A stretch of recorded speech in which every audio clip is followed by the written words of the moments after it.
যাবে আর বলবে নাও পানিটা খাও, পানিটা খাও। তৃষ্ণার জ্বালায় হা করে সেটাকে পেটে ভরে নেবে। রব্বুল আলামিন অন্য জায়গাতে বলছেন, এদিক দিয়ে পানিটাকে পান করবে আর তার মিনিট খানিক সময় দেবে না।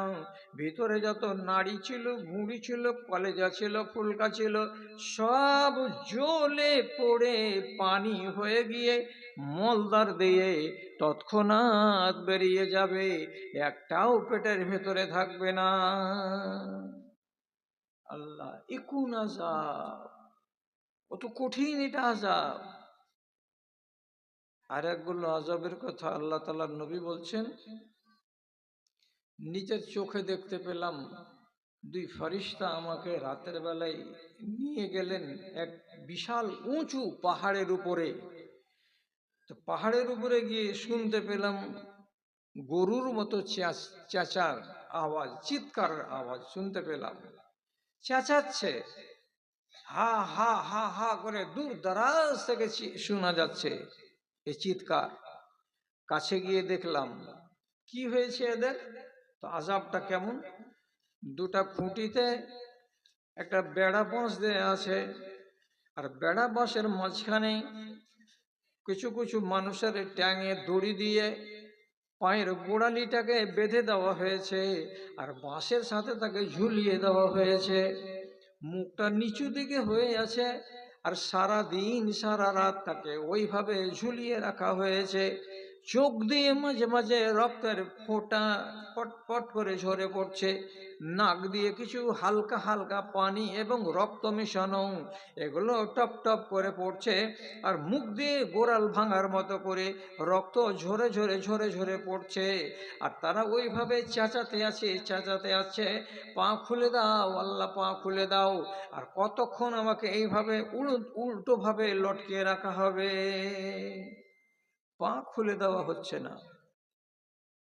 এই এক ধরনের আযাব। আপনি ভেবে দেখুন, এবার যদি আমি আপনাকে বলি যে আযাবের এতগুলো কথা না বলে শর্টের উপর একটা জিজ্ঞাসা, যে এই আযাবগুলোতে কার কথা আসছে, কে এইগুলো আযাব পোহাবে? কোন জিন আর কোন ইনসান, একে বাদ দিয়ে আর কোনো কেউ আছে? কোন জানোয়ার আছে? আল্লাহর কসম, দামাইপুরের লোক শিখে রাখুন, জিন এবং ইনসান ছাড়া আল্লাহর জান্নাতে কেউ যাবে না, জিন এবং ইনসান ছাড়া আল্লাহর জাহান্নামে কেউ যাবে না, কেউ যাবে না। আল্লাহর কসম খেয়ে বললাম, কেউ যাবে না। তাহলে আপনি কি নিশ্চিত করে বলতে পারবেন যে আমার কপালে কি আছে? আমি জান্নাত পাবো না আমি জাহান্নাম পাবো? যদি আপনার ভেতরে এমন কোনো বদ চলন থাকে, যেই বদ চলনটাকে আপনি মুছে নিতে পারেননি আপনার গা থেকে, তাহলে আপনাকে আযাবের মুখে পড়তে হবে। কোনটা আযাব ভাগে পড়বে আমি তা জানি না, তবে এতটুকু বলে দিতে পারবো যে একগুলো আযাবকে আল্লাহ তাআলা নির্দিষ্ট করে দিয়েছেন কিছু মানুষের জন্য। যেমন আপনাকে বলি একটা আযাব, মানুষ একটা বহাল তবিয়তের কি হচ্ছে, নদীতে সাঁতার দিতে দিতে আসছে, কিনারাতে এসে খাড়ো হচ্ছে, বড় একটা পাথর দিয়ে আল্লাহর এক ফেরেশতা তার মাথাতে দম করে মারছে, আর যেমনি মারছে 7 টুকরো হয়ে যাচ্ছে মাথাটা, চারিদিকে এদিক ওদিক হয়ে যাচ্ছে। তারপরে আল্লাহর ফেরেশতা যে পাথরটা দিয়ে মারলো, সে পাথরটাকে কুড়াতে গেল, কুড়াতে গিয়ে ওকে 1 মিনিট টাইম লাগলো কুড়িয়ে আনতে। পাথরটাকে কুড়িয়ে আনতে নাই, আর ওই 7 টুকরো মাথাটা তার আবার গোটা হয়ে গেছে। যেমনি গোটা হয়ে যাচ্ছে মাথাটা, আবার দিচ্ছে খুব জোর করে মাথাটাকে ঠুকে, 10 টুকরা হয়ে চারিদিকে মগজগুলো ছিটে ছিটে যাচ্ছে, আর এই সিলসিলা চলতেই আছে।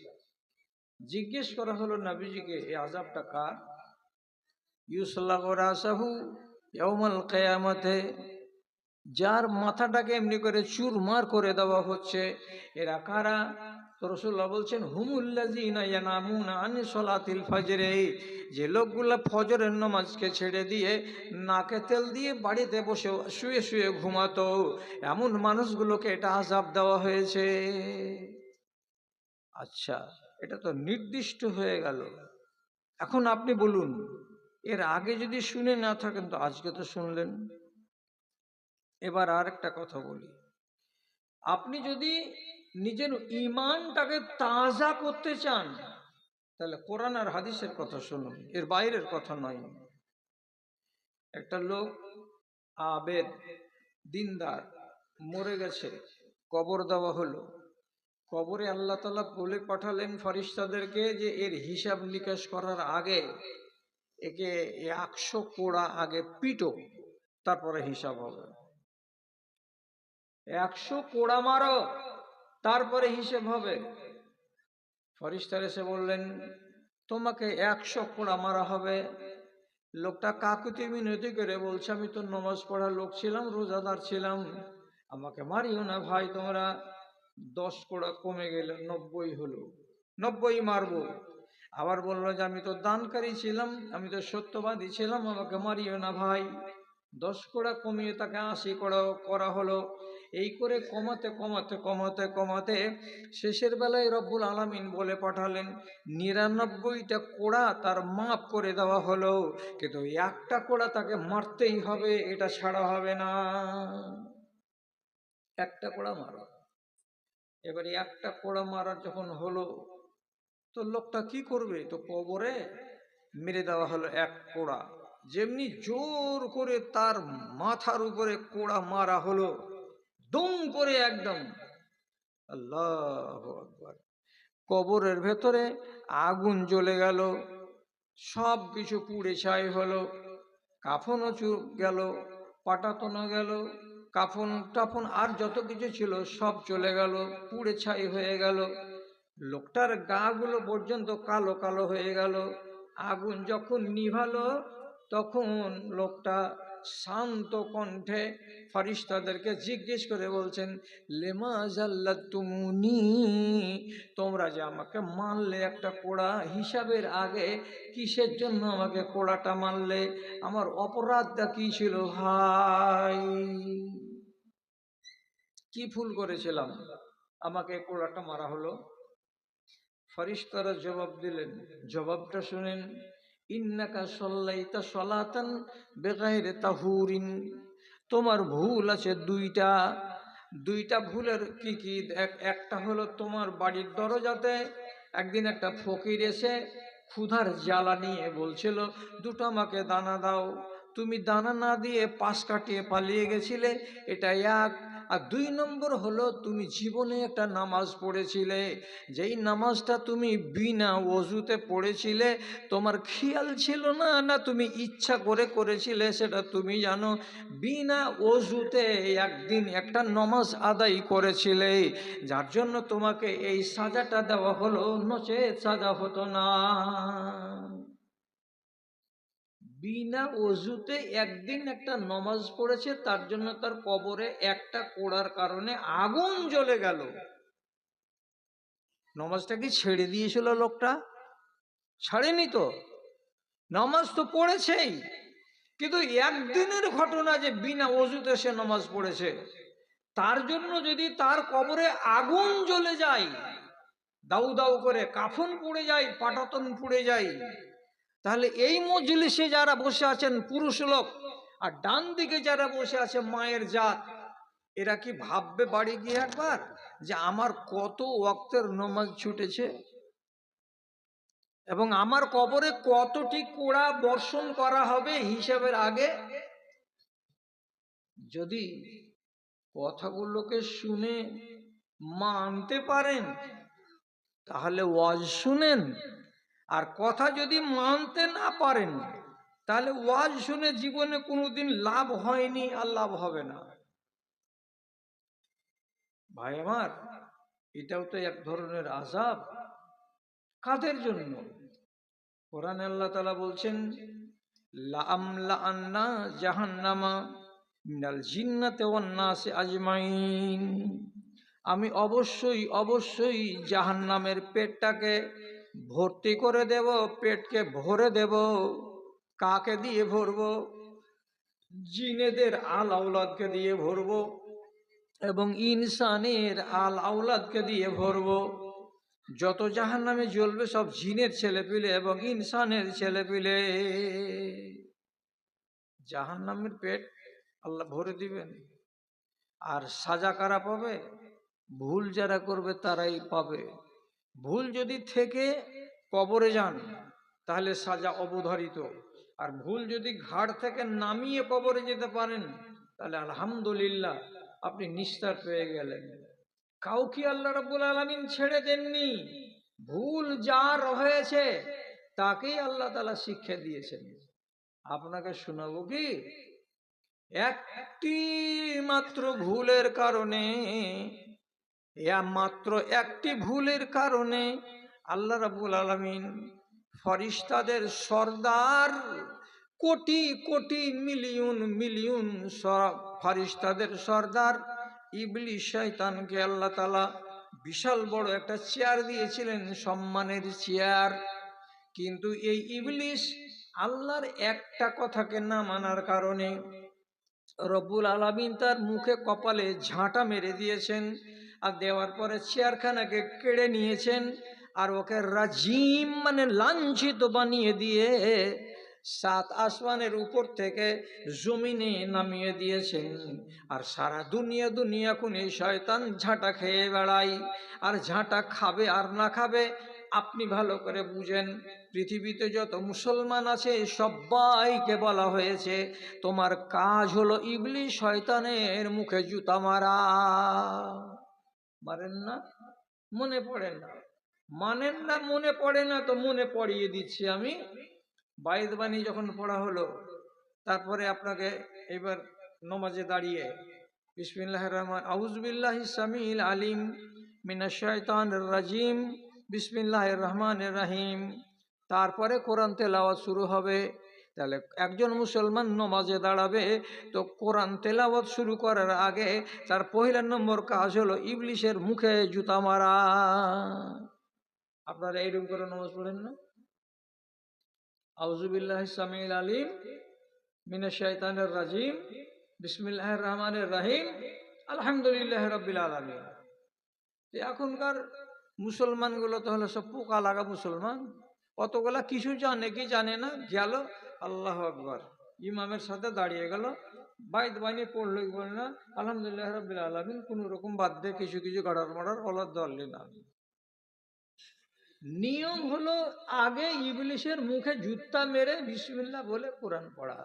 তাহলে কত বড় সাজাওয়ার উপরে পড়েছে আল্লাহর একটা হুকুম মানেনি বলে। একটা আদেশকে আল্লাহর অমান্য করার কারণে কত বড় সাজা পড়লো যে কিয়ামত পর্যন্ত ওর কপালে জুতা চলতেই আছে, পড়তেই আছে। ওকে আল্লাহ ছেড়েছে কি? আল্লাহ তাআলা আদম আর হাওয়াকে মাপ দেননি? ওরা ভুল করেছিল। আল্লাহ বললেন গাছের তলায় যেও না, এরা বুঝলো না, গাছের তলায় গেল, ফল পাড়লো, ফল খেলো, আর যেমনি ফল পেড়ে ফল খেলো আল্লাহ নিষেধটাকে মানলো না, সাথে সাথে তাদের গা থেকে জান্নাতি পোশাক খসে পড়ে গেল। আর দুটাই পূর্ণাঙ্গ মানুষ, 60 গজ হাত লম্বা লম্বা দুজনই, 60 গজ হাত লম্বা, এত বড় দুজন মানুষ জান্নাতি ছিল। দুজনের গা থেকে সমস্ত কাপড় খসে পড়ে গেল, 1 ইঞ্চি রইল না, আর দুজনই নাঙ্গা।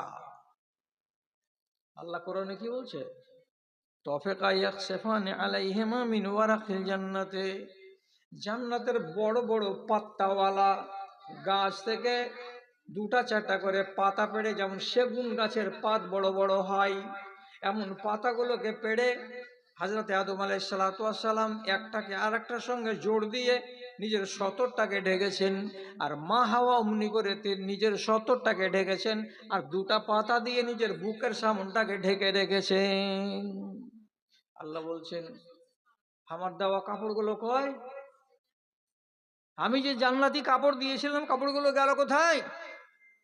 তোমার গায়ের পাঞ্জাবি কই, পায়জামা কই, গেঞ্জি কই, টুপি কই, তোমার শাড়ি কই, তোমার সায়া কই, তোমার ব্লাউজ কই? দুজন মজলুম হয়ে থাকছে। কেন? হিসাব গোলমালিয়ে দিয়েছে যে আল্লাহ তুমি নিষেধ করেছিলে একটা কথা, নিষেধটাকে মানিনি, যখন মানিনি সাথে সাথে আমাদের উপরে আযাব চলে এসেছে। কি বলেছিলেন আল্লাহ? ওই গাছের তলায় যেও না, গাছের তলায় যেও না, ফল খেও না। একটা নাকে না মানতে পারার কারণে আল্লাহ তাআলা তার নবীকে ছেড়ে দিলেন না, আযাবে গ্রেফতার করলেন। তাহলে আপনাকে আমি সামনে বসিয়ে বলছি, দাদা আমার, আল্লাহর আদেশ কতটি আছে, আপনি কয়টা মানেন? আল্লাহর নিষেধ কতটি আছে, আপনি কয়টা মানেন? অঙ্ক করে দেব? অঙ্ক করে মেয়েদের পক্ষ থেকে? আচ্ছা আচ্ছা, আলহামদুলিল্লাহ, ঠিক আছে, শেষের বেলা আর একবার হবে। কি বলবো আপনাকে, আল্লাহর আদেশগুলো সবটি পালিত হচ্ছে কি হয় না? আমি মেশাল উদাহরণ দেওয়ার জন্য বলছি। কি আপনারা রোজার মাসে খানা খাবেন না, আর কোনো মহিলা খানা বানিয়ে দিবে না। রোজার মাসে রোজা ছাড়া লোক আছে না নাই? আছে। যদি না আছে তো বিসমিল্লাহ হোটেলে গরুর গোশ দিয়ে ভাত শামসিতে সারা দিন দমদম করে হোটেল চলছে। আপনারা আমাকে মাপ দিয়েন, ওই গরুর মাংস দিয়ে ভাত কি কোনো গায়ের মুসলিম খেতে যাচ্ছে? না, সব মুসলমানের বাচ্চা যাচ্ছে।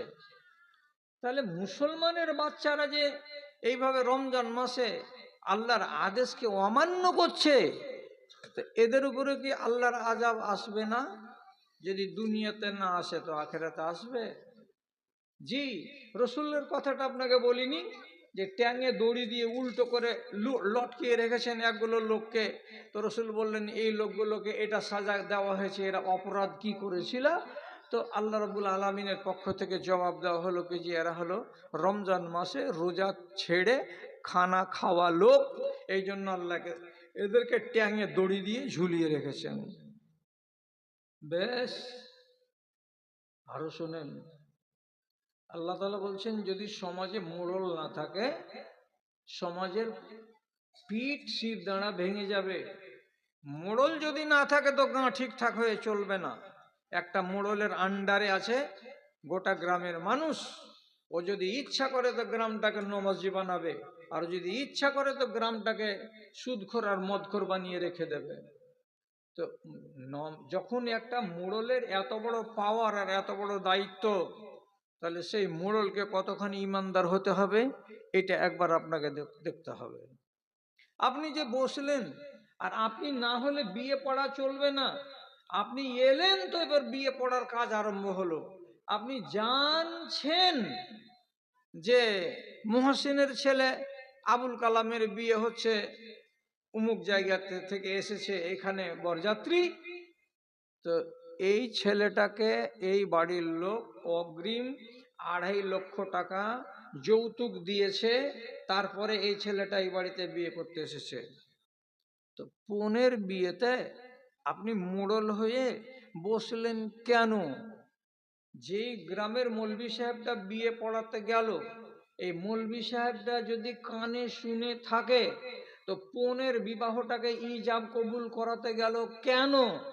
আপনি কি বিয়েটাকে বয়কট করতে পারলেন না? আপনি যদি উঠে যেতেন, তোর বেটির বিবাহে আমি থাকবো না, তখন ও চট করে বলতো চাচা যাইছো কেন, কি দোষ? তো তুই কেন নিয়েছিস এরকম করে হারাম টাকা? আর হারাম টাকা নিয়ে বিবাহ করবে আর তার আমি সাক্ষী থাকবো, এ কাজ হবে না। তাহলে আপনার গ্রাম ভালো হবে। আর আপনি বলছেন যে না, ওইগুলো আমার দেখার বিষয় নয়। 10 কেজি বাতাসা বিলাতে বিলাতে 7 কেজি বিলানো হবে, 3 কেজি ভাগ তো আমার আর সর্দারের, ওগুলা দেখার দরকার কি? 400টা পান এনেছে, 200টা খরচ হবে, 200টা আপনারই। আমার ওগুলা দেখার দরকার কি? এতটি সুপারি পাবেন অসুর, আর 2খান খড়ের টুকরা পাবেন অসুর। তারই লোভে আপনি একটা হারাম জিনিসকে বোবা শয়তানের মতো বসে বসে বরণ করে নিচ্ছেন। আপনার নিজের খেসারত সম্বন্ধে জানেন না? রব্বুল আলামিনের নবী বলছেন কিয়ামতের দিন কিছু লোককে তার বড় বড় চুলে প্যারাশুটের দড়ি বেঁধে সুরাইয়া নক্ষত্রের সাথে বড় পাথরের সঙ্গে দড়িটাকে বেঁধে দিয়ে এই লোকটাকে ঝুলিয়ে দেওয়া হবে। কত হাত লম্বা? 100, 200, 250, 300 মিটার লম্বা সুতা দিয়ে তাকে ঝুলিয়ে দেওয়া হবে। এবার একবার এই দিক থেকে ওই দিক, একবার ওই দিক থেকে ওই দিক দোল খাবে। যেমন ছেলে পিলে গামহাড়ের কাছে দড়ি টাঙিয়ে দিয়ে কি করে, দোল খায়। যখন লম্বা দোল, কত জোরে দোল খাবে, তো দামাইপুর থেকে একবারে একটানা দোল যখন ওই দিকে যাবে তখন রতুয়া পর্যন্ত, আর রতুয়া থেকে আবার ফিরে আসবে কত দূর পর্যন্ত, দামাইপুর পর্যন্ত। এই লম্বা টানাতে শুধু দোল খাবে। তো দোল খাবে তো দড়িটা কি গাছের সাথে আর ওর প্লেটের সাথে বাঁধানো আছে? প্লেটের সাথে বাঁধানো নেই, ওর চুলের ঝুঁটির সাথে বাঁধানো আছে। আপনি বলুন, এত বড় দেহধারী মানুষটাকে যদি চুলের সঙ্গে বেঁধে দিয়ে এরকম করে ঝুল্লু দেওয়া হয়, মজা লাগবে না ঠেলা লাগবে? হিসাব করুন। দিবে যখন এইরকম করে দোলনা, তখন ওইখান থেকে চেঁচাবে আর বলবে, চেঁচাবে আর বলে, একজন লোক আর দুজন লোক, কত হাজার হাজার মানুষ এইরকম পাওয়া যাবে যারা চিৎকার করবে, ইয়া লাইতানি মা উল্লি তো হাজা, ওরে আমার বদনসিবি, ওরে আমার কপাল, আমি কিসের জন্য দুনিয়াতে মোড়ল হয়েছিলাম, আমি কিসের জন্য দুনিয়াতে গ্রামবাসীদের মালিকানাটা কাঁধে নিয়েছিলাম। আমি মোড়ল হয়েছিলাম, কিন্তু আমার দ্বারাই মোড়লি, ন্যায্য মোড়লি হয়নি, যার কারণে নাইনসাফি হয়েছে বলেই আল্লাহ রাব্বুল আলামিন আমাকে কঠিন শাস্তি দিয়েছেন। কতদিন ঝুলতে হবে আল্লাহ? তো রাব্বুল আলামিনের পক্ষ থেকে আওয়াজ আসবে, যতদিন পর্যন্ত তোমার গুনাহের কাফারা না হয়ে যাবে অতদিন পর্যন্ত তোমাকে এইভাবেই ঝুলাতে থাকা হবে। কেন মানছেন না কেন? আপনারা কি কে ওয়াজ করবে? ইংল্যান্ড থেকে লোক এসে ওয়াজ করবে? 100 জন বরযাত্রী, 150 জন বরযাত্রী আসার কোনো শরীয়তে একটা পা ভাঙা হাদিসও নাই। কেন আনছেন আপনি 100টা বরযাত্রী? আর যাচ্ছেন কেন 100টা বরযাত্রী? 2টা 10টা লোক হয়ে যেতে গেলে কি বিবাহ হবে না? হবে। তো হারাম কাজ করার জন্য যেমন দামাইপুর আর তেমনি আমার গ্রাম বিশনপুর, কেউ পিছে পড়ে নেই। 1000 বার ওয়াজ শুনান, 1000 রকমের ওয়াজ শুনান, ওরা যেমন কুকুরের লেজ বাঁকা হয়ে থাকে, এদের চরিত্র বাঁকা তো বাঁকাই থাকছে। কেন? আল্লাহ তাআলা কি বলেছেন সূরা সাজদাতে? যারা আমার কথাকে শুনে আর শোনার পরে পাশ কাটিয়ে চলে যায়, এই লোকগুলোর মতো জালেম দুনিয়াতে আর কেউ নেই। আর যারা হবে জালেম, ইন্না মিনাল মুজরিমিনা মুনতাকিমুন, আমি এই সমস্ত জালেমের কাছ থেকে আমি বদলা চুকিয়ে নেব, আমাকে বদলা চুকাতে দেরি লাগবে না। এমন আযাব আসবে, এরা মনে মনে ভাবে যে কই আযাব আসছে জি মুলি সাহেব, সুখে আছেন? একবার যান, 15 টাকার টিকিট লাগবে, কাঠিহারি স্টেশনে নেমে একবার মাঠখানা দেখে এসেন গা। হাজার হাজার বিঘা ভুট্টার জমিকে আল্লাহ রাব্বুল আলামিন পরশু দিনের হাওয়াতে সবকে জমিনে শুতিয়ে দিয়েছেন। এটা আযাব নয়? আপনি বেঁচে আছেন দামাইপুরের এলাকা, একবার ফারাক্কাতে যান, যা দেখে এসেন মুর্শিদাবাদের ওই এলাকাটা, 100 বিঘা নয়, হাজার হাজার বিঘা জমিতে পেঁয়াজ আর রসুন লাগানো ছিল, আর খেসারি ছিল পাকা পাকার মুসুরি, 4 আঙ্গুল করে পানি ধরিয়ে দিয়েছে গত পরশু দিনের পানিতে। আযাব নয়? আপনি বলেন না সুখে আছি। সুখে থাকেন, সুখে থাকেন, আর আল্লাহ আপনাকে সুখ দেয় এটাই বলছি, কিন্তু মগজটা খুলে একটু জ্ঞান করেন। তা কি? উত্তরপ্রদেশে যাবেন, বাহিরে কোনো ফাঁকা ময়দানে যদি নমাজ শুরু করেন, পুলিশে গিয়ে পা ছাকে গরম করে দিয়ে লক আপে ভরবে, আর একটা ধারা দিয়ে 15 দিন জেল খাটিয়ে মুচিলকা লেখে নিয়ে তারপরে ছাড়বে, বলবে এখানে যে তুই নমাজ পড়তে শুরু করেছিল এটা কি তোর বাবার জায়গা? আর হাদিসে কি লেখা আছে? জয়লাতিল আরজু মসজিদান ওয়া তুহুরা, পৃথিবীর যত জমিন আছে এই নবীর উম্মতিদের জন্য মসজিদ বানানো হয়েছে, পাক বানানো হয়েছে। যেখানে তুমি থাকো নমাজের টাইম হয়ে গেলে ওখানেই নমাজ পড়ে নাও। কিন্তু পশ্চিমবাংলার মানুষেরা নমাজ পড়তে পারে, আর এই ভারতবর্ষের উত্তরপ্রদেশের মানুষেরা যেখানে ইচ্ছা সেখানে নমাজ পড়তে পারে না। এমন আযাবে তারা গ্রেফতার হয়েছে। আপনি বলুন তো এটা আযাব কি না? জি, আসামে আইন হয়েছে কি মুসলমানেরা জমি হিন্দুদের কিনতে পারবে না, কোনো হিন্দু মুসলমানের কাছে জমি বিক্রি করবে না। হিন্দুরা মুসলমানের জমি কিনে নিতে পারবে, কিন্তু মুসলমানেরা কোনো হিন্দুর জমি কিনে নিতে পারবে না। কি আযাব নয়? শুধু আপনি মনে করছেন আগুনে পুড়ালে আযাব হবে, এটা ভাবিয়েন না। আযাব রকমারই আছে। আল্লাহর নাফরমানি করতে গেলে রব্বুল আলামিন কাউকে ছেড়ে কথা বলবেন না। জি, যেমন ছেলে আর তেমন মেয়ে এই সমাজের লোক হাজার হাজার ওয়াজ করে করে নিজের চুল দাড়িকে আমি পাকিয়ে দিলাম, কেউ মানে না। ভাইরে, আয়েশার তো এগুলো বেটি, আর আয়েশা রাদিয়াল্লাহু তাআলা আনহার তো এগুলো বংশধর। মা আয়েশার কথা বলছি, উনি নিজে বলছেন কি, আমার যদি নফল রোজা রাখার ইচ্ছা হয় তা আমি নফল রোজা রাখি কখন? যখন মে মাসের, যখন চৈত্র মাসের খরা আর প্রখর রোদ চলে, মাটি গরম হয়ে থাকে আর দিন বড় থাকে, আমি ওই সব দিন নফল রোজা রাখি। কি বুঝলেন? বুঝতে পারেননি এখনো। খুলে বলি আপনাকে, রাসূলুল্লাহ বলছেন আল গানিমাতুল বারিদাতু আস-সাওমু ফি শিতায়ে। জাড়ের দিনে যদি রোজা পাওয়া যায়, কপালে যদি জাড়ের দিনে রোজা পড়ে, তো নবীজি বলছেন এটা আল্লাহর দেওয়া দান তোমাদের উপরে। কেন জাড়ের দিনগুলো হয় দিন ছোট, আর জাড়ের দিন হয় আরামের দিন, তখন আপনাকে কষ্ট কম হবে, আপনি ইবাদতটা ঠিক করে করতে পারবেন। এই জন্য নবীজি বলছেন জাড়ের দিনের রোজা হলো আল্লাহর একটা দান। আর গরমের দিন, গরমের দিনের রোজা হলো খুব বিপদের রোজা। তো মা আয়েশা ঠান্ডার দিন ছেড়ে দিয়ে যে উনি নফল রোজাগুলো যদি করবেন, তো জাড়ের দিন বাদ দিয়ে ওরকম চৈত্র মাসের খরার দিনে কেন রোজা রাখবেন?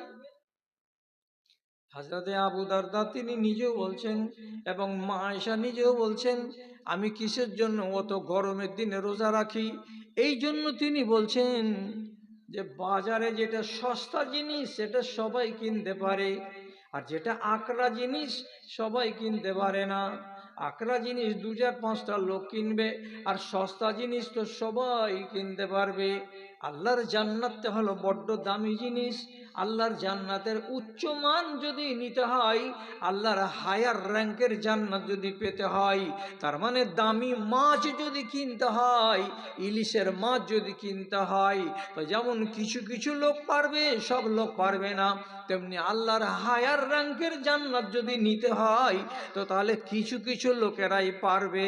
যারা নিজের নফসের উপরে বেশি বেশি করে কষ্ট করবে তারাই পারবে, আর যারা নিজের নফসের উপরে কষ্ট দেবে না তারা জীবনে কোনোদিন হায়ার র্যাঙ্কের জান্নাত পাবে না। ওই জন্য ঠান্ডার দিনকে বাদ দিয়ে আমি গরমের দিনে নফল রোজা চালাই। আল্লাহ, কোন কথা আপনাকে শুনালাম, আর আপনি এটা শুনে কি ভাবছেন আর কি বলছেন আমি তা বুঝতে পারছি না। বাবারে, হিসাব করবেন না আপনার আয় আর ব্যয়, আমি কতটি ভালো করছি আর আমি কতটি মন্দ করছি, এই কথাগুলো কি আপনাকে হিসাব করতে হবে না? করতে হবে। হিসাব করলে মানুষের লাভ লস মানুষ জানতে পারবে। আর যদি আপনি আপনার আমলের হিসেব করেন, তাহলে আলহামদুলিল্লাহ আপনাকে বলছি আপনার পাপ কমবেই কমবে, কমবেই কমবে। আপনি যদি প্রত্যেক দিন রাতের বেলায় বা 2 দিন 4 দিন পর পর নিজের আমলের হিসাব করেন, তো কেমন হিসাব করব আমি? বৃহস্পতিবারের হাটের দিন কাকে ঠকেছি, ইন্নালিল্লাহ, কেন ঠকলাম? রাসূল যে বলেছেন কেউ যদি আমার উম্মতিকে ফাঁকি দেয় সে আমার উম্মতি নয়। তাহলে আমি তো রসুলের উম্মত থেকে খারিজ। কোনো মহিলা সে যদি কি করে, বেপর্দা হয়ে বাড়ি থেকে বের হয়, বাড়ি থেকে যদি বেপর্দা হয়ে বের হয়, তো রসুলুল্লাহ বলছেন শয়তান যেমন বাড়ি থেকে বের হওয়ার সময় বেপর্দা নারীর আকৃতি ধারণ করে, ওই শয়তানটা হলো এই শয়তান যে রমণী নিজের সৌন্দর্য দিয়ে মানুষকে মুসিবতে ফেলবে বলে নিজে সুন্দর করে সেজে আর গুজে বেপর্দা হয়ে বাড়ি থেকে বেরিয়েছে, একে যেই দেখবে তার ঈমান যাবে, আর ওরও ঈমান যাবে, আর যে ঈমানটা নষ্ট করাচ্ছে তারও ঈমান যাবে। তাহলে এটাকে শয়তানের সঙ্গে তুলনা করা হয়েছে। কেন কোনো নারী ভাবে না লাল ঠোঁট করে নিলাম, লিপস্টিক লাগিয়ে আর সুন্দর শাড়ি পরে নিলাম, আর নামার পরে মাথাকে খোলা রেখে দিয়ে বাড়ির থেকে কেন বের হলাম, কেন বের হলাম বাড়ি থেকে?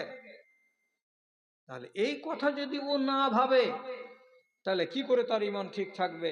আর যদি ভাবে তাহলে পরে তার ঈমান ঠিক থাকবে। কেন থাকবে? আমি যদি পাপকে ঘাড়ে নিয়ে মরি তো আমার কল্যাণ নেই। আর যখন নিজের হিসাব নিজে করবে তখন কিন্তু ঠিক থাকবে যে আল্লাহ আমি নেকির পাল্লাটাকে ভারী করি আর পাপের পাল্লাটাকে আমি কমাই। এ কথাটা আপনার মগজে আসবেই আসবে। সাহাবায়ে কেরাম হিসাব করতেন। কেমন হিসাব আপনাকে একটা বুঝাচ্ছি, শুধু বুঝাবার জন্য হাদিসটা বলছি। একজন সাহাবী মসজিদে নববী থেকে তার বাড়িটা ছিল দূরে দূরে, আর 5 ওয়াক্তের নামাজে বেচারি হেঁটে আসতো মসজিদে নববীতে। একদিন আবু আইয়ুব আনসারী বলে এক সাহাবী, উনি পরামর্শ দিয়ে বলছেন, কি পরামর্শটা? লাউ ইশতারাইতা হিমারান তারকাবহু ফি জালমায়ে ওয়া জালফায়ে। ও ভাইজান, আপনি যদি একটা খচ্চর কিনে নেন কিংবা একটা গাধা কিনে নেন, তো গাধাটা কিনে নিয়ে বাড়ি থেকে যদি গাধার পিঠে চড়ে মসজিদে নববীতে নামাজ পড়ার জন্য আসেন, তো গরমের দিনে আপনার পাটা পুড়বে না, আর জাড়ের দিনে আপনাকে ঠান্ডাটা কম লাগবে, এটা লাভ হবে আপনার। এই জন্য বলছি, খালি পায়ে রোজ রোজ হেঁটে মসজিদে না এসে আপনি একটা খচ্চর কিংবা গাধা কিনে নেন আর ওতে চড়ে নামাজ পড়তে আসেন, তো এটা বড্ড ভালো হবে। আবু আইয়ুব আনসারীর কথাটা শুনে লোকটা বলছে, তুমি আমার সুখের হিসেব করেছ, এতে সুখ হবে? আমি সুখের হিসাব করিনি, আমি আমার নেকির হিসাব করেছি। হিসাব করিনি এমন কথা নয়, তোমার হিসাবের সাথে আমার হিসাব মিলবে না। আমার হিসাব হলো আমি কোনটে ফজিলত বেশি পাবো তা দেখেছি, আর তুমি হিসাব করেছো কি যে আমার আরাম হবে কোনটা পথ করতে গেলে, তা তুমি দেখেছো। আমার আরামের দরকার নেই, আমার নেকির দরকার আছে। তো কেন ভাই, এতে লাভ কি হবে আপনার? তখন তিনি বলছেন, নবীজি বলেছেন লেকুল্লে খতুয়াতিন হাসানাতুন। আল্লাহ রাব্বুল আলামিন বলছেন, একটা নমাজি মানুষ বাড়ি থেকে যখন নমাজের উদ্দেশ্যে বের হবে, তো যতবার পা উঠাবে ততবার তার প্রত্যেকটা কদমে কদমে একটা করে দরজা উঁচু করা হবে, আর একটা করে পাপ তার মুছে দেওয়া হবে। তো আমার বাড়ি থেকে যদি 150 ধাপ আমাকে মসজিদ পর্যন্ত আসতে হয়, তো যাবার বেলাতে 150টা আমার নেকি উপর দিকে উঠলো, আর 150টা পাপ আমার খাতা থেকে মুছে গেল। তেমনি যাবার বেলাতেও 150টা নেকি আমি পাবো, আর 150টা গুনাহ আমার নষ্ট হবে। এই জন্য আমি পায়ে হেঁটে হেঁটে আসি, দূর থেকে আসি, ঘোড়ার পিঠে চড়ে আমি আসি না। বলো তো আমার হিসাব ঠিক আছে না তোমার হিসাব ঠিক আছে? বুঝা গেল এই লোকটার হিসাব কেমন, আর আপনি আর আমি এটা আমরা হিসাব করছি কেমন? এটা তো দেখা দরকার ভাইজান, আর আমার দাদারা আর আমার ভাইয়েরা। ঘাড় থেকে বোঝাটাকে আপনি নামিয়ে নেন। নামিয়ে যদি নিতে চান তাহলে তার একটাই মাত্র পথ, একটাই মাত্র পথ, আপনাকে সব ছেড়ে সব ভুলে আল্লাহ তাআলার সামনে মাথাটাকে নিচু করে নিজের ভুলটাকে স্বীকার করতে হবে যে হ্যাঁ আমি একটা অপরাধ করেছি, মাবুদ তুমি আমাকে ক্ষমা করো। বড় কথা বললাম কি? কোনো ঝামেলার কথা বললাম কি?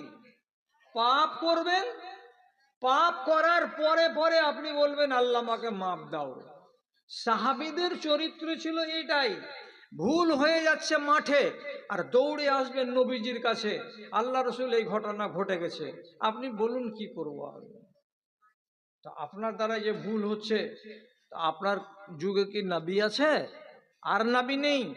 আপনাকে নিজে নিজে এই কথাগুলোকে শিখে নিয়ে কাজ করে বসতে হবে যে আমি ভুল করেছি, আমার ভুলটাকে যদি আমাকে মার্জনা করাতে হয় তোমাকে কি করতে হবে? শুধু শুধু কাজ হলো এই ভুলটাকে আপনার ঘাট থেকে নামাবার জন্য মুখ দিয়ে ইস্তেগফার করা, এছাড়া দুনিয়াতে আর কোনো ওষুধ নেই। এর ইস্তিগফার কাকে বলে? ইস্তিগফার কাকে বলে? আল্লাহর কাছে ক্ষমা চাওয়া। তো ক্ষমা চাওয়া আপনি বাংলাতে যদি বলেন আল্লাহ তুমি আমাকে ক্ষমা করো, কালকে মঙ্গলবারের দিন আমার দ্বারা একটা বড় ভুল হয়েছে, এটা তো হবে।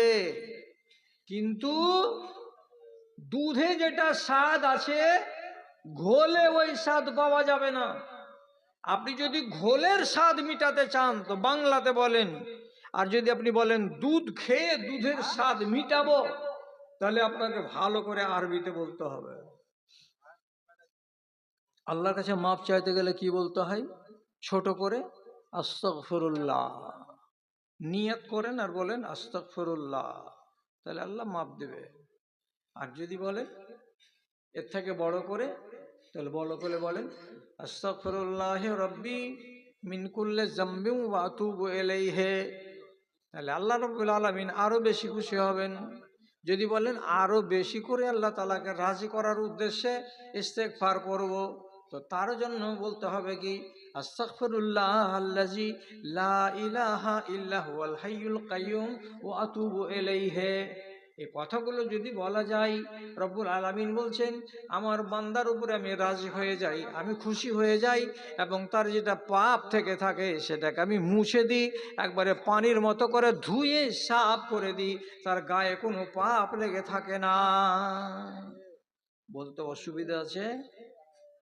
পাপ করবেন আর পাপটাকে ঘাট থেকে নামাতে পারবেন না, এটা কি ধরনের কথা?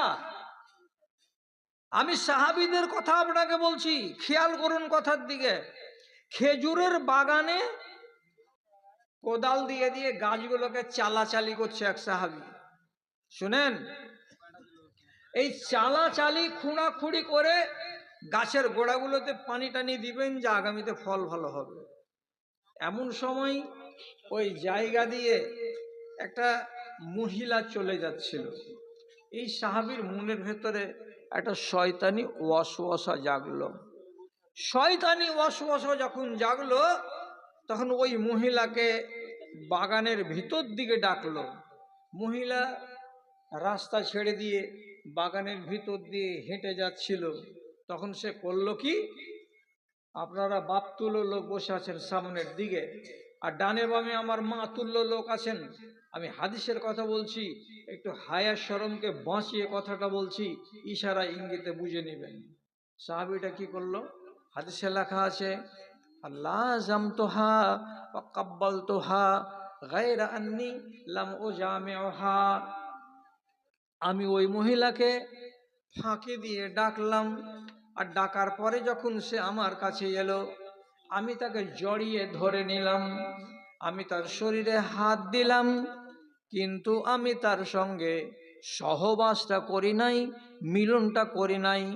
এই কাজটাকে বাদ রেখে আমি তার শরীরে হাত দিয়েছি এবং তাকে চুমু দিয়েছি এবং আমি তাকে জড়িয়ে ধরেছি।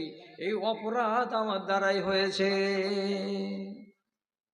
মানুষ তো, মানুষের দ্বারাতেই তো ভুল হয়।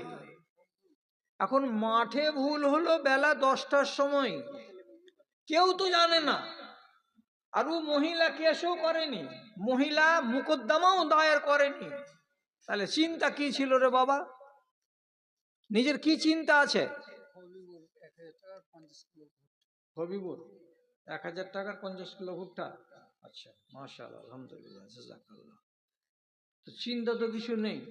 তো তাহলে আর, অথচ এই ব্যক্তি অপরাধ যখন হয়ে গেল তখন ভাবনা লাগলো কি, আল্লাহ এই যে গুনাহটা করলাম, তো গুনাহটা নিয়ে আমি কবরে যাব নাকি? তাহলে তো আমার দুনিয়া শেষ আর আখেরাত শেষ। নিজেকে হালকা করার জন্য সাথে সাথে দৌড়ে এলেন মসজিদে নববীতে। আল্লাহ পাকের রসুলের সামনে এসে বলছেন, আল্লাহ রসুল, আমি একটা বড় গুনাহ করেছি, ফাফআল বি মা শিতা, আপনি আমাকে মারেন তাতেও রাজি, আপনি আমাকে কোড়া বর্ষান তাতেও রাজি, আপনি যেটা শাস্তি দেবেন সেই শাস্তিটা আমি মেনে নিতে রাজি আছি। আমি পাপী, আমি গুনাহগার, আমার ঘাড় থেকে আমি গুনাহটাকে নিচে নামাতে চাই, আপনি আমার গুনাহ নামিয়ে দেন। চিন্তা করেন, রাসূলুল্লাহ বয়ানটা শুনলেন, শোনার পরে তখন বলছেন যে তুমি কি এখানে এসে মসজিদে নববীতে আমার পিছন দিকে দাঁড়িয়ে কোনো নমাজ পড়েছ? বলছে, জি, আপনার পিছনে দাঁড়িয়ে আমি তো জোহরের নামাজ আদায় করলাম। তখন নবী করিম সাল্লাল্লাহু আলাইহি সাল্লাম তাকে সান্ত্বনা দিয়ে বলছেন, ইন্নাল হাসানাত ইউযহিবনা সাইয়্যাত।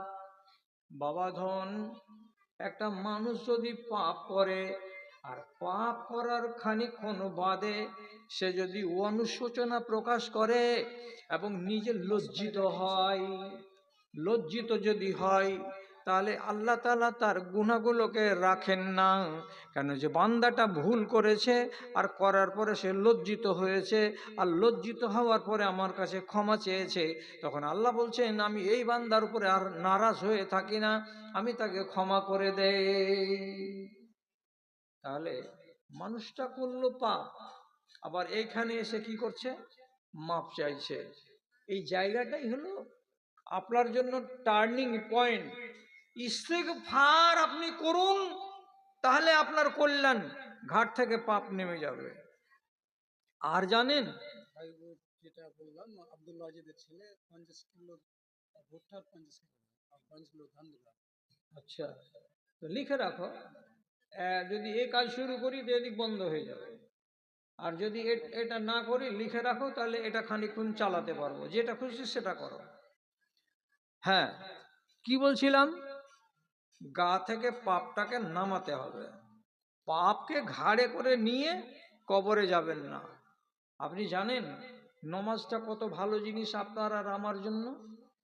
আপনি খেয়ালই করেননি জীবনে যে নমাজের ভিতরে দাঁড়িয়ে নমাজটাকে শেষ করতে গিয়ে আমি আল্লাহ তাআলার কাছে 4 বার মাপ চাই। আপনি তো বলবেন এখন, কই আমার তো মনে পড়ে না, আমি তো 4 বার মাপ চেয়েছি, তুমি বলছো কথাটা, তা আমার তো মনেই পড়ে না যে আমি কখন আল্লাহ তাআলার কাছে মাপ চাইলাম। নমাজ এমন একটা ঔষধ, আপনার সমস্ত পাপকে ধুয়ে দিবে। জি, এটা কথা মনে রাখবেন। কারণ রাসূলুল্লাহ হাদিসে বলছেন, কুমু ইলা নিরানিকুমুল্লাতী আওকাদতুমুহা ফাতফিউহা বিসসালাতে। ও মানুষেরা, হাটে যদি আগুন লাগিয়ে থাকো নিজের কপালে, মাঠে যদি আগুন লাগিয়ে থাকো নিজের কপালে, চায়ের দোকানে বসে বসে যদি আগুন জ্বালিয়ে থাকো নিজের কপালে, তাহলে যেখানে আগুন জ্বালাও না কেন, আল্লাহর ঘরে যদি মসজিদে এসে নামাজে দাঁড়াও, তাহলে নমাজ তোমার মাঠের আগুনকে মুছে দেবে, তোমার চায়ের দোকানের আগুনগুলোকে মুছে দেবে, তোমার ঘাটের আগুনকে আল্লাহ তাআলা নমাজের মাধ্যমেই মুছে দেবে। আপনি বলবেন হাটে কেমন করে আগুন জ্বালালাম? মিথ্যা কথা বলে যদি সামান বিক্রি করেন তকদিরে আগুন জ্বালিয়েছেন, চায়ের দোকানে বসে বসে যদি গিল্লা গুজব করে থাকেন নিজের কপালে আগুন জ্বালিয়েছেন, খেতি বাড়ি করতে গিয়ে যদি কোনো মানুষের জমিকে ইচ্ছাকৃত 2 আঙুল চেপে দিয়ে থাকেন, কিংবা কাউরি ফসলকে কেটে নিয়ে নিজের গরুকে খাইয়ে থাকেন, তাহলে মাঠে গিয়ে আপনি আগুন লাগিয়েছেন নিজের কপালে। যেখানেই আগুন লাগান না কেন ওই আগুনটা মাঠে গিয়ে নিভাবে না, ওই আগুনটা বৃহস্পতিবারের হাটে গিয়ে নিভাবে। নিভাবে না, ওই আগুনটা চায়ের দোকানে নিভাবে না, আগুনটা যদি নিভাই তো মসজিদে নিভাবে। আর কেমন করে নিভাবে? তো রাসূলুল্লাহ বলছেন নামাজের মাধ্যমে নিভাবে। কেমন করে যে? তো কেউ বলেনি আপনাকে? যদি না বলে থাকে তো আমি বলে দিচ্ছি আপনাকে। আল্লাহ তাআলা নবী বলছেন, আল্লাহ আমাকে খবর দিয়ে বললেন নমাজটাতে ভাগ আছে, অর্ধেক আমার আর অর্ধেক আমার বান্দার। কোন কথা? নমাজটা যে এমন ইবাদত, এখানে লাভ আছে 50 কার আল্লাহর, আর লাভ আছে কার? তো 50 বান্দার। তা আপনি তো আপনার কাজও করছেন আল্লাহর কাজের সাথে সাথে। কিরকম কথা বুঝতে পারলাম না? তো ঠান্ডা মাথাতে বুঝেন, আমি বুঝাচ্ছি আপনাকে। শুরু করলেন আলহামদুলিল্লাহ রাব্বিল আলামিন, আল্লাহর হলো।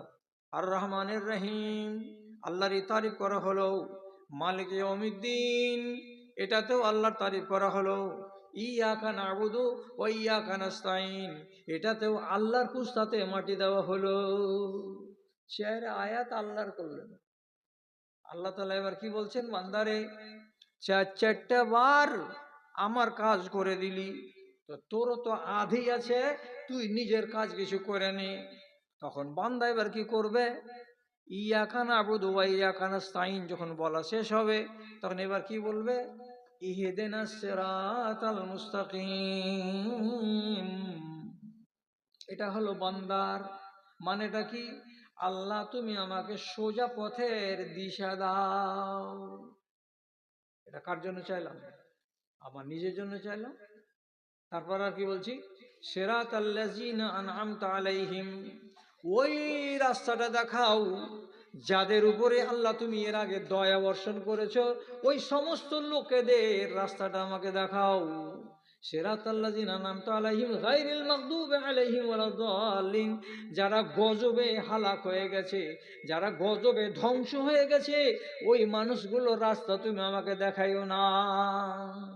তো তিনটা দোয়া তোমার নিজের পাতে ভরে নিলা, ভাগ হলো না? হলো না? হলো। একবার ভাগ বসিয়ে নিলাম, এবার রুকুতে গেলাম, সুবহান রাব্বিয়াল আযীম 3 বার, আল্লাহ তোমার তারিফ করলাম। এবার উঠে গেলাম, দিয়ে বলছেন সামি আল্লাহু লিমান হামিদা, রব্বানা লাকাল হামদু হামদান কাসীরান তাইয়িবান মুবারাকান ফি।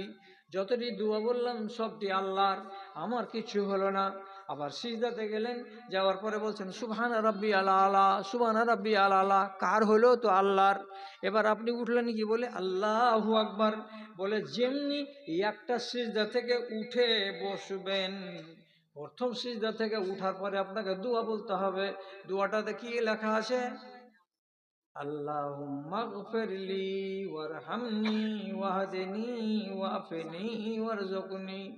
প্রথমেই বলা হয়েছে আল্লাহ তুমি আমাকে মাফ দাও। আল্লাহুম্মা গফিরলি মানে আল্লাহ তুমি আমাকে মাফ দাও। 4 রাকাত নামাজে কয়বার হবে কথাটা? আল্লাহুম্মা গফিরলি কয়বার হবে? 4 বার হবে। তো 4 বার মাপ চাওয়া হয়ে গেছে আল্লাহর কাছে।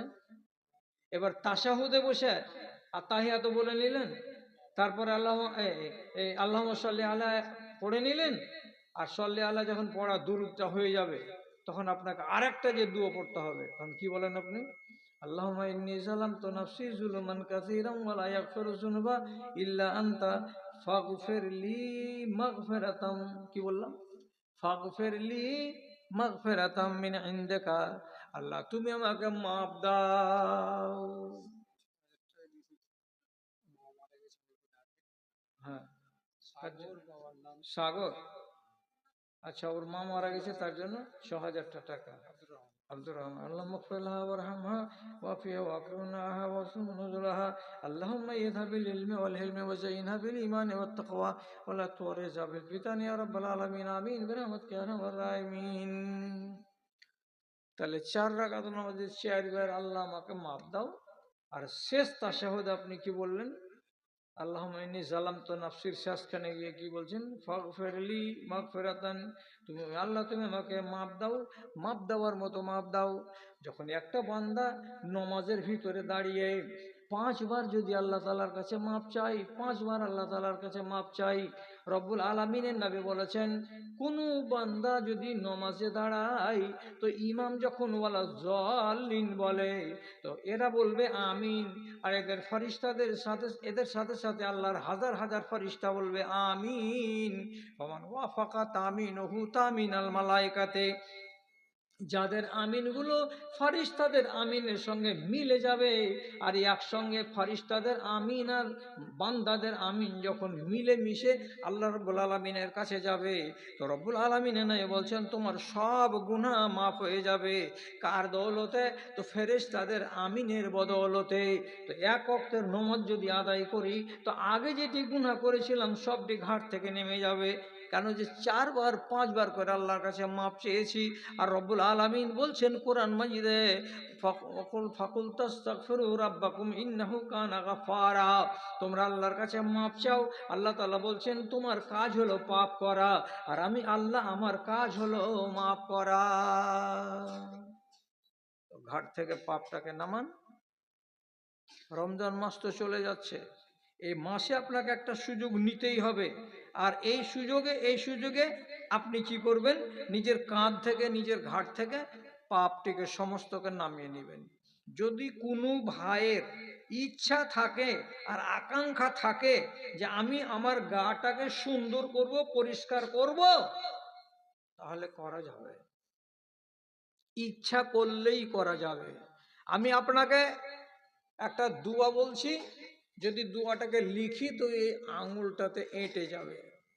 আর যদি আমি এখানে আপনাকে 3 বার বলি আপনার মুখস্থ হয়ে যাবে। দুয়াটাকে সকালবেলায় ফজরের নামাজ পড়ার পরে বলতে হবে 100 বার, আর মাগরিবের নামাজ পড়ার পরে বলতে হবে 100 বার। টাইম লাগবে কত? 4 মিনিট। এই সময়টা দিতে পারবেন কি? ফজরের নামাজের পরে 100 বার আর মাগরিবের নামাজের পরে 100 বার। তাহলে কি লাভ হবে? তো রাসূলুল্লাহ বলছেন হাত্তাত খাতায়াহু ওয়াইন কানা মিসলু জাবাদিল বাহারে, ওই লোকটার গুনাহকে মাফ করে দেওয়া হবে। কতটি গুনাহ? সমুদ্রের কিনারায় ফেনা জমে 2 হাত মোটা হয়ে, 3 হাত মোটা হয়ে কত দূর জমে?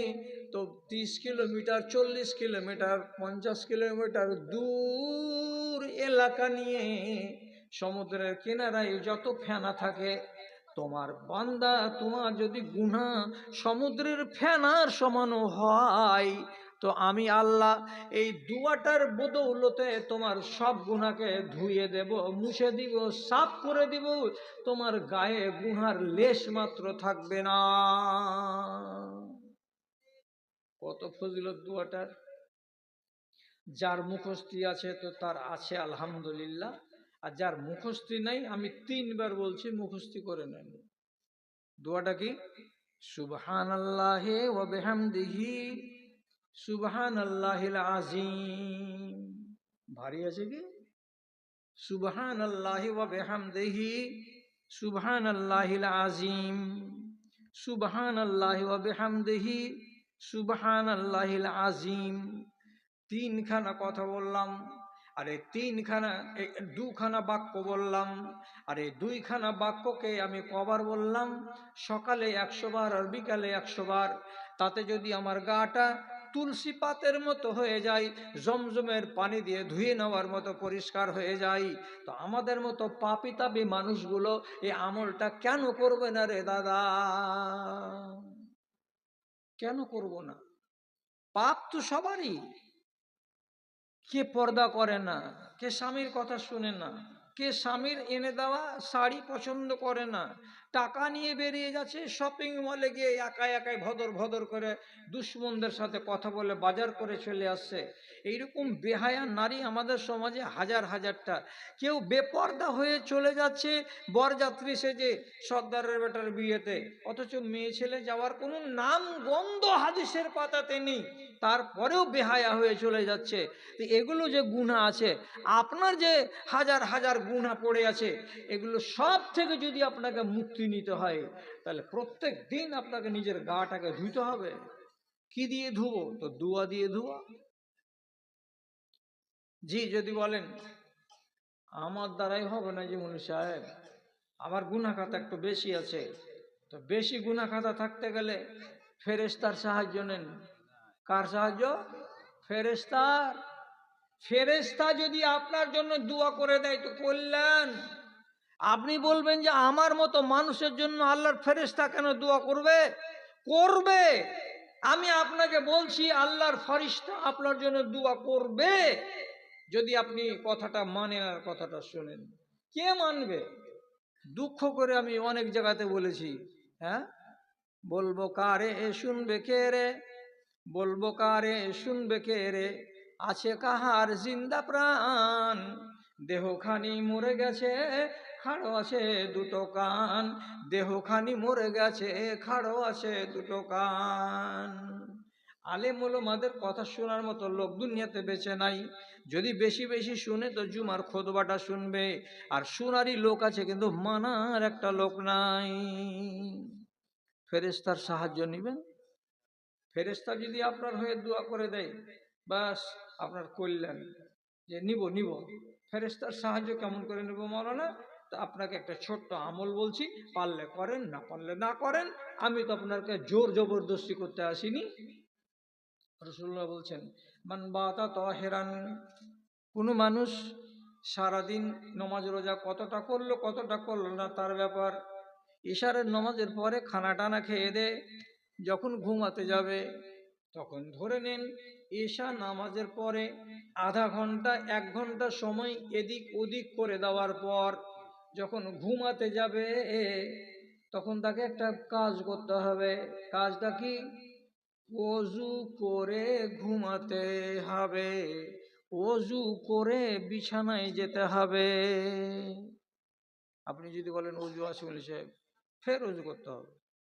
ওটা নামাজের জন্য ওযু করেছিলেন, ওযুটা আছে কি না আছে মনে নেই, ওযু করে নেন। আপনি বলবেন নামাজ পড়তে হবে নাকি? না, নামাজ পড়তে হবে না।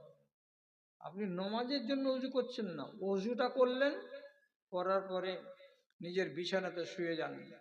তবে শর্ত হলো 1 নম্বর, বিছানাতে যেন কোনো ছোট ছেলে পিলার কোনো পিশাব না থাকে।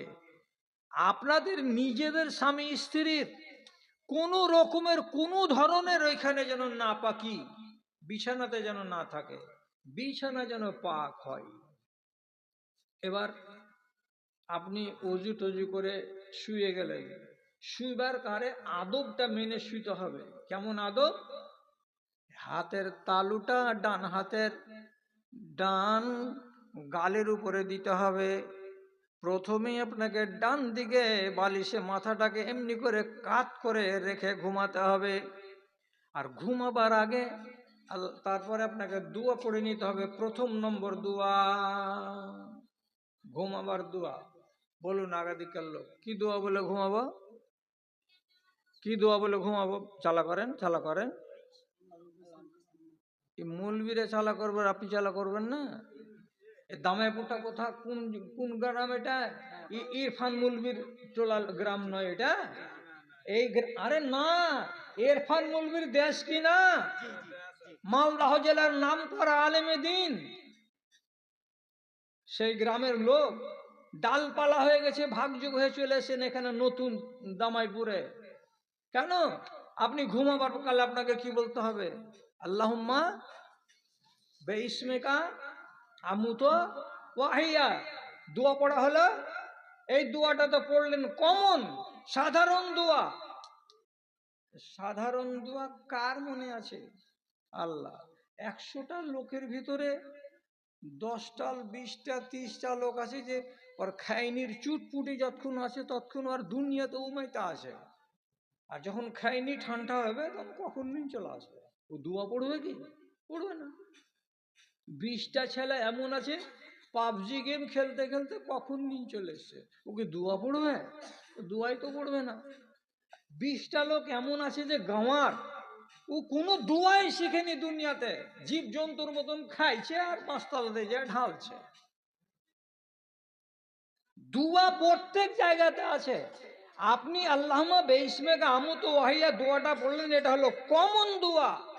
আর তারপরে যেটুকু আমল বলছি, ডান হাতটাকে ডান গালের উপরে দিয়ে বালিশে ডান দিকে মাথাটাকে রাখতে হবে আগে। তারপরে নিদ্রা যখন চলে আসবে, বামে হোক নে ডানে হোক নে, যেদিকে মন সেদিকে হোক, আর ওই শুয়ে যাওয়ার পরে এটা দোয়া যখন পড়া হয়ে গেল, তারপরে আর একটা দোয়া বলতে হবে।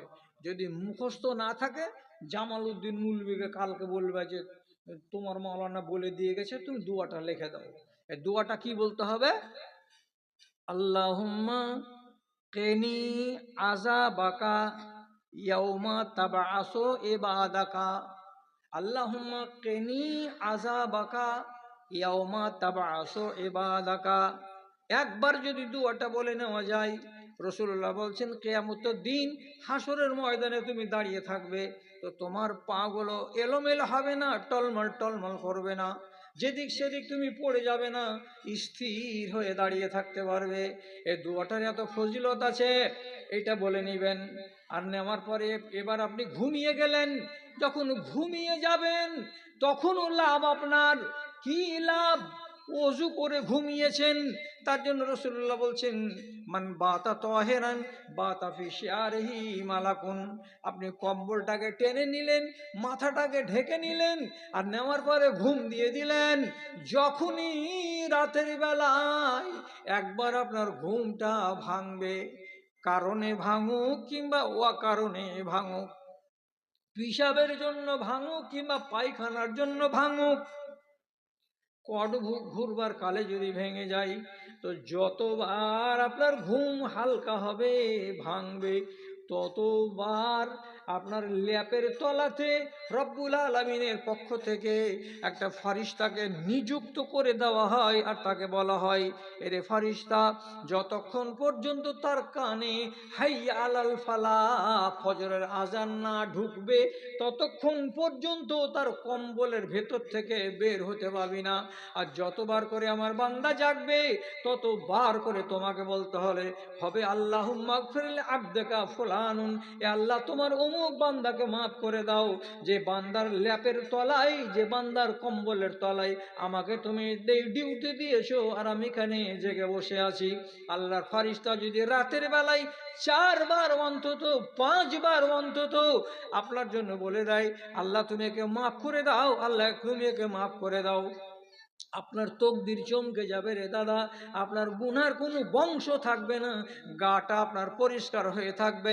পানির গায়ে যেমন দাগ নেই, তেমনি আপনার গাটা একবারে দাগ মুক্ত হয়ে থাকবে। মানো তো মানো, না হয় পা দিয়া সাম, মানো তো জড়ি, না মানো তো বনের খড়ি।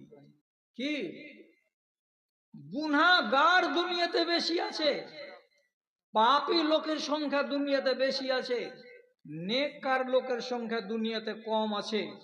এই কথাটা আপনি শিখেন আমার মুখ থেকে। মুসলমানদের জীবনের দিকে তাকান, গুনাহগার বেশি না নেককার বেশি? আমি আর লম্বা করব না, কেন যে ঘড়িতে 12টা বাজতে চললো, একটুখানি কাজ করতে হবে আমাদেরকে। হ্যাঁ, তো যদি আপনি মনে করেন যে না গুনাহগার হয়ে বাঁচবো না, নেককার হয়ে বাঁচবো, তাহলে সোজা সোজা কথা বলছি, দুনিয়াতে যদি সুখী হন আখেরাতে দুঃখী হবেন, আর দুনিয়াতে যদি দুঃখী হন আখেরাতে আপনি সুখী হবেন। যারা দুনিয়াতে কষ্ট করবে তারা আখেরাতে কষ্ট করবে না, আর যারা দুনিয়াতে শুধু লাট সাহেবি করবে তারা শুধু আখেরাতে কষ্ট করবে।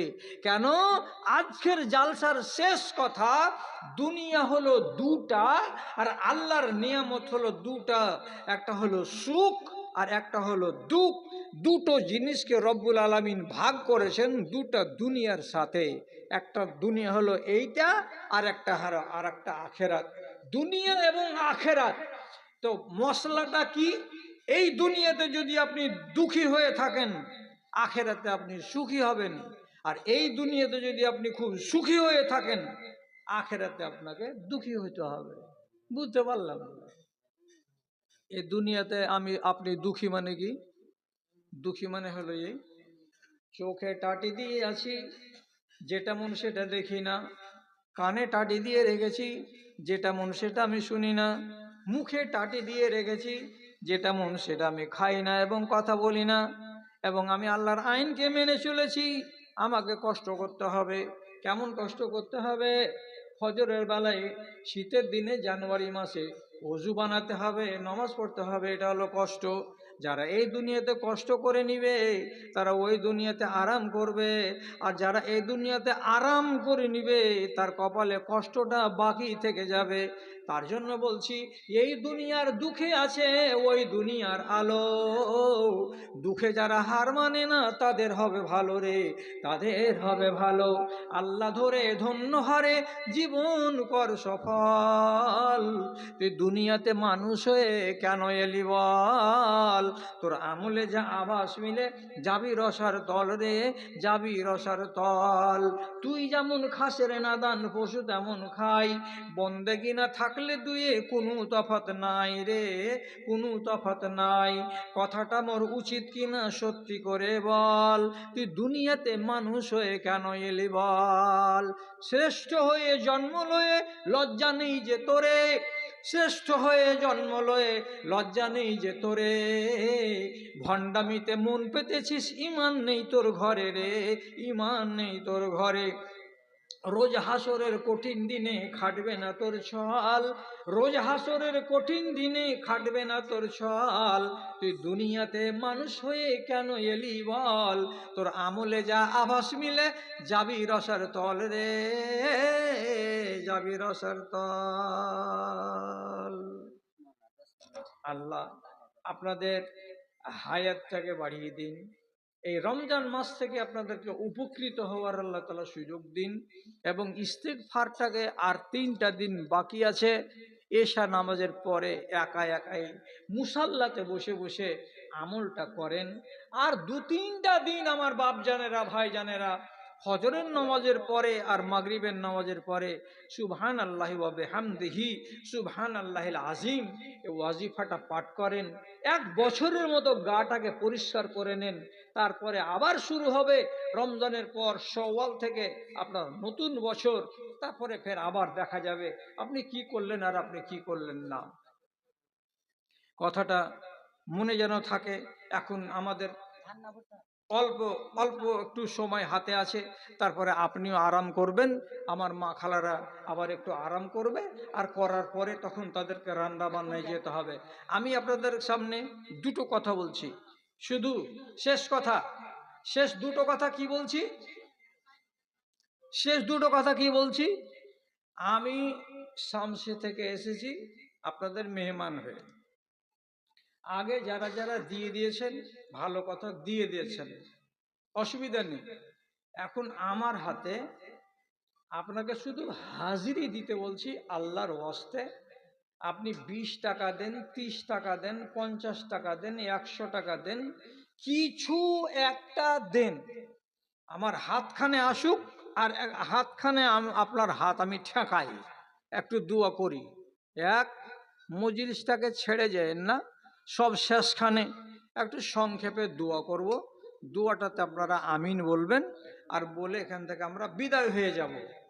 আর আরেকটা, রব্বুল মন্ডল 20 ব্যাগ সিমেন্ট, 1 কুইন্টাল ভুট্টা, আলহামদুলিল্লাহ, মাশাআল্লাহ। আমার ভাই মা অসুখ হয়ে আছে, তার জন্য 500 টাকা। আযবিল বাস রাব্বান নাস ইশফান্তা শাফি লা শিফা ইল্লা শিফাউকা শিফান লা ইউগাদিরু সাকামা। আর একটা কথা বলছি, কথাটাকে খারাপ সেন্সে নিয়েন না। আমি মানুষের খিদমত করার উদ্দেশ্যে অনেক মেহনত করি। আমি রমজান মাসে আলহামদুলিল্লাহ আমার ভাইজান 500 টাকা মসজিদকে মনে করে দিয়েছেন, আল্লাহুম্মা সাল্লি আলাই আল্লাহুম্মা বারিক আলাই। আচ্ছা, আপনারা দিনী কিতাব পড়ার হালকা করে অভ্যাস করেন। ছোট ছোট কিতাব, এই মোটা মোটা কিতাব 400-500 টাকা দিয়ে কিনতে পারবেন না। ছোট ছোট দিনী কিতাবগুলোকে মাঝে সাঝে একাধ করে বাজার থেকে নিয়েন, ইমানগুলো ভালো থাকবে। আপনাকে বলছি 100 পাতার একটা কিতাব আজ আপনার কাছে যাবে। কিতাবটার নাম হলো জান্নাতে যাওয়ার উপায়। জান্নাতে যাওয়ার উপায়। জান্নাতে যাওয়ার উপায় হলো 35টা।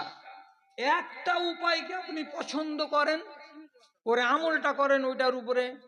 তো 100 পাতার বইখানা সুন্দর করে ছাপিয়ে আনা হয়েছে। আপনাকে 3 কাপ মাটির ভাঁড়ের চায়ের দাম 3 দশে 30 টাকা লাগবে। আপনার বিবি পড়বে, বেটি পড়বে, আপনার বৌমা পড়বে, আপনি নিজে পড়বেন। যখনই একটু আরাম পাবেন একটা পড়েন, আজকে কালকে একটা পড়েন। কোনো একটা আমল যদি আপনাকে ভালো লেগে যায় 35টার ভেতরে, তো ওইটার উপরে আমল শুরু করে দিবেন, ইনশাআল্লাহ আপনার কাজ দিবে। জান্নাতে যাওয়ার উপায় 30টা টাকা দামের 100 পাতার বই। কাউরি নেওয়ার ইচ্ছা থাকলে যান, ওই ওই কোনাখানে কেউ আসো জি, যাও ওই কোনাখানে যাও, এখানে তুমি থাকিও না, ওই কোনাখানে যাও, কোনো ভাইয়ের যদি মন হয়তো নিবে। আর আপনারা হাজিরা দিবেন না দিবেন না আমার সাথে? আমি 4 জনের কাছ থেকে টাকা পেলাম 500 500, আর এক ভাইয়ের কাছ থেকে এখানে পেয়েছি আবার 500, আর এখানে আর একজনের কাছে পেলাম 150। তো উঠেন আল্লাহর ওয়াস্তে, আপনাকে বলেছি কম করে হলেও আমার হাতে আপনাকে কিছু দিতে হবে। 20 30 40 50 60 70 80 90 কিছু একটা আপনাকে দিতে হবে আজকের দিনে। উঠে আসেন। তোমার আদেশে দিন চলে যায়, আধার নেমে আসে রাতে, কত যে শক্তি লুকায়ে রেখেছো তোমার নিপুণ 2 হাতে। অল্প করে চেয়েছি হাজিরি, এই দেখেন। আচ্ছা আলহামদুলিল্লাহ, আমার ভাই কথা শুনেছেন, আগে দিয়েছেন, আমার কথা শুনে এখন দিয়ে দিলেন আবার 50 টাকা। তোমার আদেশে দিন চলে যায়, আধার নেমে আসে রাতে, কত যে শক্তি লুকায়ে রেখেছো তোমার নিপুণ 2 হাতে। আলহামদুলিল্লাহ, বড় ভাই 100 টাকা দান কবুল করো পাক সুবহান। আরেকজন নওজোয়ান এখানে এসে দিল 500 টাকা, আল্লাহ তুমি তাদের প্রতি হয়ে যাও সখা। আরেকজন দাদাজি এখানে আসিয়া 100 টাকা দান দিল তোমারও লাগিয়া। আরেকজন আমার ভাইজান এখানে দিছিল 560 টাকারা তোমার রায় পাঠাইল। ইহকাল পরকাল করগ মঙ্গল, রব্বানা তাকাব্বাল মিন্না ইন্নাকা আনতাস সামিউল আলিম, আমিন আমিন বিরহমাতিকা ইয়া আরহামার রাহিমিন। ওই যে কোনাখানে, ওই যে তিরপালের কোনাখানে পাঠিয়ে দাও, কাউকে একটা পাঠিয়ে দাও। একটা ছেলে পেলে তো কোনাখানে খাড়ি আছে, ছেলেটা যাও নিয়ে নাও, তো ওখানে দাঁড়িয়ে আছে এই তিরপালের কোনাখানে। মাঠ আর ঘাট বলে নেই কোনো ভেদাভেদ। আলহামদুলিল্লাহ, আমার ভাইজান 50 টাকা দান করেছেন, আল্লাহুম্মা সাল্লি আলাইহি আল্লাহুম্মা বারিক আলাইহি, আমিন আমিন বিরহমাতিকা ইয়া আরহামার রাহিমিন। আরেকজন আমার ভাইজান এখানে আসিয়া 100 টাকা দান দিল মসজিদে লাগিয়া। তার যদি কেউ থেকে থাকে কবরেতে, তরে নিবে তুমি নিজের রহমতে, রব্বানা তাকাব্বাল মিন্না ইন্নাকা আনতাস সামিউল আলিম, আমিন আমিন। আর একজন নওজোয়ান ছেলে এখানে ছিল 500 টাকা মসজিদের নামে পাঠাইল, ইহকাল পরকাল করগ মঙ্গল। তাদের কেউ যদি থেকে থাকে কবরেতে, তরে নিবে তুমি নিজের রহমতে, রব্বানা তাকাব্বাল মিন্না ইন্নাকা আনতাস সামিউল আলিম, আমিন আমিন আমিন। সিমেন্টের বস্তা লেখান। আর একজন ভাইজান আমার শেষের বেলায় দিল 50 টাকা, আল্লাহ তুমি তার প্রতি হয়ে যাও সখা। ওহি আল্লাহ দয়াময় পাক সুবহান মিটায় দাও তাদের মনের মান, রব্বানা তাকাব্বাল মিন্না ইন্নাকা আনতাস সামিউল আলিম ওয়া তুব আলাইনা ইন্নাকা আনতাত তাওয়াবুর রহিম বিরহমাতিকা ইয়া আরহামার রাহিমিন। আর একজন ভাই আমার এখানে আসিয়া 100 টাকা দান দিল মসজিদ লাগিয়া। ওহি আল্লাহ দয়াময় মেহের করিবে, দানকারী দানকে তুমি কবুল করিবে, আমিন আমিন। এ কথা শোধালে হৃদয় আমার, এ কথা শোধালে হৃদয় আমার, সত্যি দহিয়া যায়, কেন প্রতিদিন ভারত ভূমিতে মুসলিম জবাই হয়। হীরালাল ভাটাওয়ালা 10,000 টাকা। আলহামদুলিল্লাহ আলহামদুলিল্লাহ আলহামদুলিল্লাহ। হীরালাল ভাটাওয়ালা উনি 10,000 টাকা মসজিদকে দান করে দিলেন। আল্লাহুম্মা সাল্লি আলাইহি আল্লাহুম্মা বারিক আলাইহি আল্লাহুম্মা আকসির মালাহু ওয়ালাদাহু ওয়া বারিক লাহু ফীমা আতাইতাহু ওয়া জিদ ফি উমরিহি, রব্বানা তাকাব্বাল মিন্না ইন্নাকা আনতাস সামিউল আলিম ওয়া তুব আলাইনা ইন্নাকা আনতাত তাওয়াবুর রহিম বিরহমাতিকা ইয়া আরহামার রাহিমিন। আচ্ছা, 5 টাকা কম 1600 টাকা। মেয়ে ছেলের পক্ষ থেকে 5 টাকা কম 1600 টাকা। আলহামদুলিল্লাহ। আবার আলহামদুলিল্লাহ আলহামদুলিল্লাহ। আমার মা বোনদের কাছ থেকে এবার তৃতীয় দফা দান এলো 1600, চতুর্থ দফা দান এলো 1600 টাকা। মাশাআল্লাহ আলহামদুলিল্লাহ জাযাকাল্লাহ। পরওয়ারদিগার আলম, তোমার বান্দিরা কতজন যে আছে এখানে, আর কত নাম আছে, আল্লাহ তুমি তাদের সকলের দানকে তুমি গ্রহণ করে নাও, তাদের আহলালকে সুখে রাখো, শান্তিতে রাখো। রব্বানা তাকাব্বাল মিন্না ইন্নাকা আনতাস সামিউল আলিম। আবুল কালাম সাহেব 25 কেজি ভুট্টা, যাদের ভুট্টা আছে আপনারা ভুট্টা লেখান। আলহামদুলিল্লাহ, আমার বড় ভাইজান এখানে এসে 200 টাকা মসজিদকে করে গেল দান। এ দান মঞ্জুর করো পাক সুবহান। ওহি আল্লাহ দয়াময় মেহের করিবে, ভাইজানকে তুমি সাদরে